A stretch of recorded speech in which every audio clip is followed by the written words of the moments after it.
Today we're going to be talking about the Donald Trump indictment and how it affects the play-in race in the Western Conference. I think each team has 3 games left. There might be some teams that have 4 games left on their schedule. I could be wrong about that. But either way, we are in, this is it. We are in the final stretch of the season. There's still so much to be determined in the Western Conference, at least. I think in the Eastern Conference, pretty much everything's set in stone. At least the playoff teams look like the playoff teams. There's some play-in seeding that can change, but the top 10 looks like the top 10. Whereas the Western Conference, they're still an absolute shit show. I think 4-5 teams can still get the 5 seed in the West. Like the Lakers control their own destiny for the 5th seed. That's absolute lunacy to me. I can't believe it. What a crazy turn of events, especially considering all of the shit I talked about the Lakers earlier in the season. Really not that long ago, even like a month ago. Embarrassing stuff. But mainly today I'm going to be talking about, unfortunately, the Dallas Mavericks. Just the vibes check. It's been about a week since I've talked about them.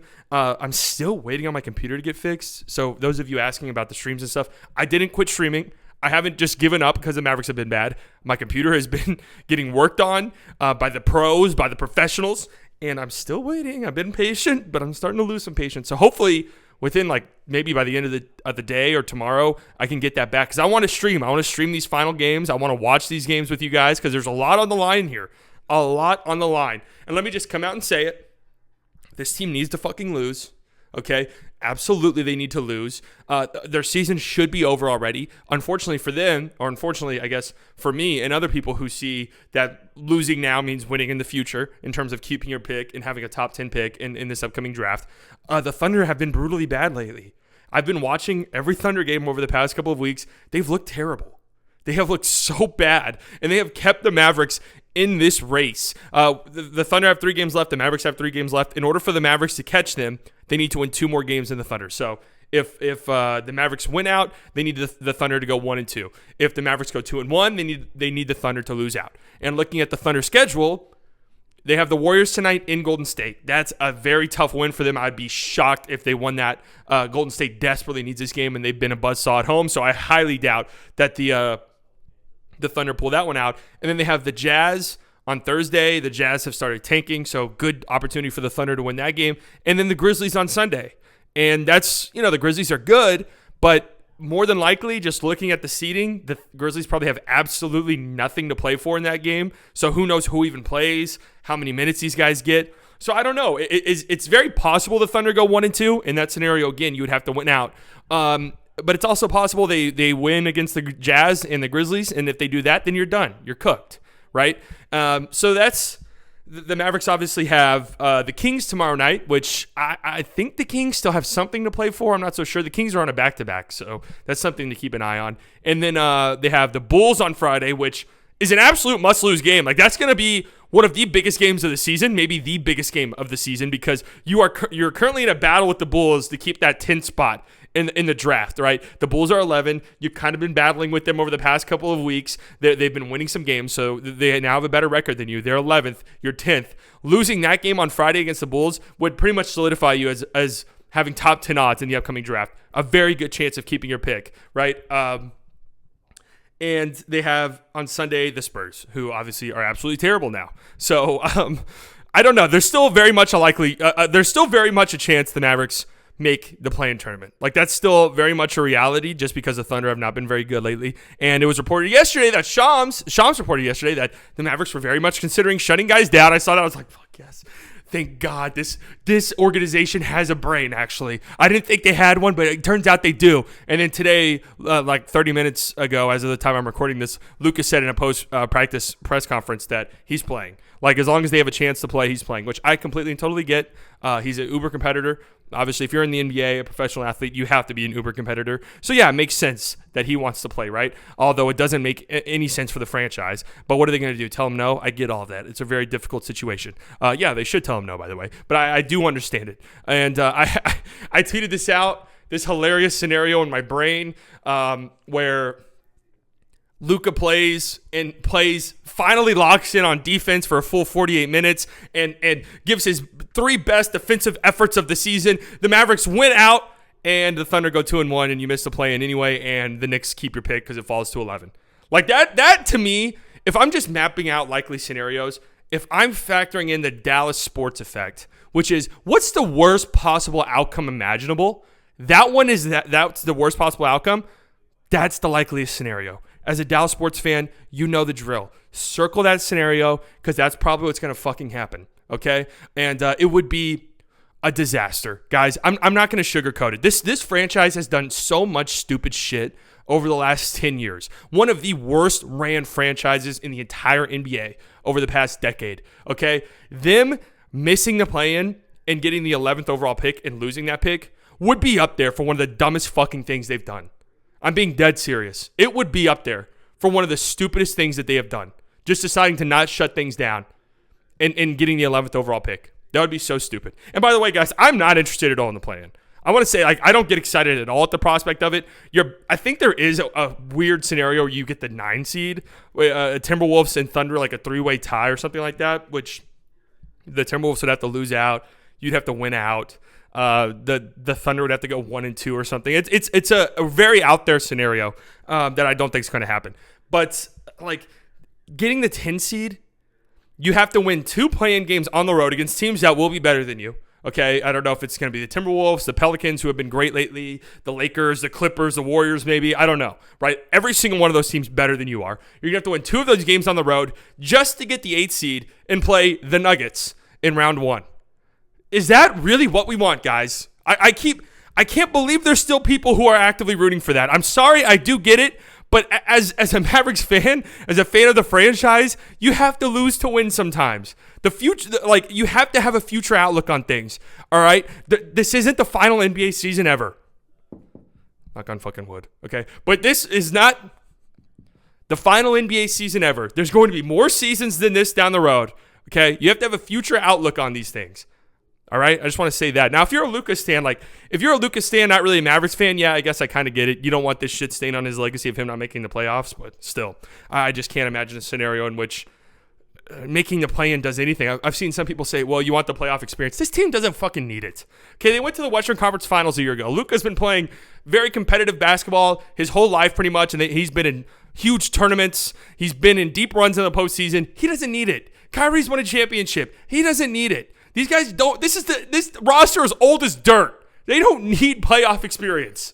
Okay, losing to the Nuggets in 5 games in embarrassing fashion. That's not experience I want this team to have, anyways. Okay, like let's just throw that out there. So yeah. By the way, I have started doing some draft research on some of the prospects in the 9 to 10 range. I'm just telling you guys that's where I'm at mentally. And yeah, so that's where we're at in the final 3 games of the season. The Mavericks are 3-10 over their last 13 games. Win against the Spurs in overtime, which was disgusting. They had no business winning that game. The Spurs just tanked. The Lakers on the Maxi Kleber miracle shot, which we all thought saved the season. Hilarious. And then they blew out the Pacers, who were without like their 4 best players. That's it. Those are your 3 wins over the last 13 games. My mindset would be so much different with this team if, let's just say the record was the same it is now, but things were reversed and they started the season so slowly, but then they started peaking now and they were figuring it out and they were gelling and they were winning a bunch of games and they were 10-3 over their last 13 games and now they're fighting tooth and nail to get into the play-in. I would feel much different. Like I'd be like, fuck yeah, let's make the play-in. Let's do it. But no, I don't want to see this season extended even one more game. Like that's just where I'm at. Okay. What about some other vibe stuff? It was reported yesterday that Kyrie Irving is going to test free agency. People freaked out about that. I don't really care that much. That seems like I thought that was kind of understood that was going to happen. Him testing the market just automatically means he can make more money than if he signed the extension with the Mavericks. So, yeah, I always kind of assumed that was a possibility. And I'm still very confident he stays. I just am. Looking at the landscape of the league, I don't know who out there is going to free up the money to pay him. I don't know who really wants to pay him. The Brunson thing, I was very confident the Mavericks going to keep Brunson, obviously. But in retrospect, it was kind of obvious the Knicks were making moves to go after Brunson, right? It was pretty obvious. So I don't really see that right now. Maybe I'm not looking hard enough, but I don't really see that for Kyrie Irving. And if the Mavericks pay him what he feels he deserves, I think, yeah, he'll stay. It just really depends on what the Mavericks want to do. And Mark Stein, who out of all the national reporters, very much in the know, probably more in the know when it comes to the Mavericks than anybody else, he reported today that there was rumblings that Kyrie really wants to stay in Dallas. So that's good. Having Luka and Kyrie as your 1-2 punch heading into the offseason, that's good. That's a very solid foundation right there. And you can build your roster from there with a top 10 pick in this upcoming draft. That's great. And I still can't believe there's people who are like, oh, it just makes more sense to let the pick convey. No, it does not. It does not make more sense. It makes zero sense to believe that. I get like, let's just have our future picks. I don't even want to deal with this KP trade anymore. But having a top 10 pick, you could trade that pick for a good player. You can package that pick with a young guy on the roster in the 2027 first and get like a legit all-star level player. You could trade that pick for more picks. Like there's just so much you can do with that pick that, no, I want that pick. You can keep it and draft a good, young, solid player that's under a rookie contract. Like all of those things are very valuable. So yes, I would love to keep that pick. Wanting that pick to convey makes no sense whatsoever, okay? Especially if it's like the 11th overall pick. Like people will celebrate. There will be some Avs fans who celebrate that for some reason. I don't understand it. Oh, what else is going on? Oh, Christian Wood liked the tweet that said free Christian Wood. 3 more games, buddy. 3 more games and you can spread your wings and fly to Shanghai. Okay? No, I'm just kidding. I actually have zero clue what Christian Wood's market's going to be in free agency. Everyone keeps saying the Hornets. Like that's the one. He's going to Charlotte. Mark Williams is better than him in a rookie. Nick Richards is probably better than him. And then if you just want to say Christian Wood's a power forward, which by the way, I don't really agree with. But if you want to say that Christian Wood's a power forward, PJ Washington, who I'm assuming they're going to keep, probably better. And then Miles Bridges, who by the way is coming back. Like he's going to be on that team next year. Better. And this is a forward heavy draft and they're going to have a top 4 pick more than likely. So yeah, I really don't know what Christian Wood's market's going to be, but 3 more games left. And he's obviously been pretty unhappy here. I think that's been clear. And now he's liking tweets like that in the final week or so of the season. Spread your wings and fly, Christian Wood. Good luck to you in your future endeavors. So, yeah, I don't know. I'm very scared, guys. I have to be upfront and honest. I'm very scared about this offseason for Dallas. It's not going to be fun. If you're a Mavericks fan, I just want to prime you. It's going to be terrible. Okay, we're going to spend the first month or 2 months of the offseason panicking every day about Kyrie Irving. We're hanging on every single report, every single tweet, every single liked tweet. It's not going to be a fun experience, okay? We're going to be very anxious for the draft lottery. Are we moving up? Are we moving down? What's going on there?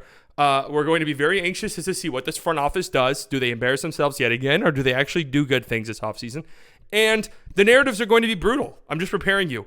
I would recommend deleting some social media apps. I'd recommend muting some words, blocking some accounts, because it's going to get ugly. Luka's going to probably be the biggest punching bag of the offseason. Again, I'm just preparing you guys. I'm not saying I'm going to fucking do it. I'm just saying this is what's going to happen. He's going to be the punching bag of the offseason. Everyone's going to be making fun of him. Everyone's going to be asking. I already saw it today. Is Luka Doncic? I literally saw this tweet almost verbatim. Is Luka Doncic the hardest superstar of all time to build around? Like, these are the type of questions we're going to be having to answer all offseason long. And let me just answer that question. 1, he's 24. Still way too early to say some stuff like this. But also 2, he made the Western Conference Finals a year ago. There are superstars in the league currently who have only made the conference finals once with better teams or have never made the conference finals. So I think immediately your question is answered. So yeah, I'm just scared. I'm nervous. A week left of the season. Again, as a Dallas sports fan, I know the game. I know how it plays out. What's the worst possible outcome for this team over the next week? You have to circle that outcome because that's more than likely what's going to happen. Just prepping you guys. And this offseason is going to be an absolute disaster. Just prepping you guys for that too. It's going to be terrible. It's going to not be fun at all. So yeah, 3 games left. Big Thunder and Warriors game tonight. If you're a Mavericks fan, that's going to be a must watch. I highly doubt the Thunder win, but if they do, that's pretty much the nail in the coffin right there. Like that, you're pretty much done. You'd have to win out at that point. So yeah, go Mavericks!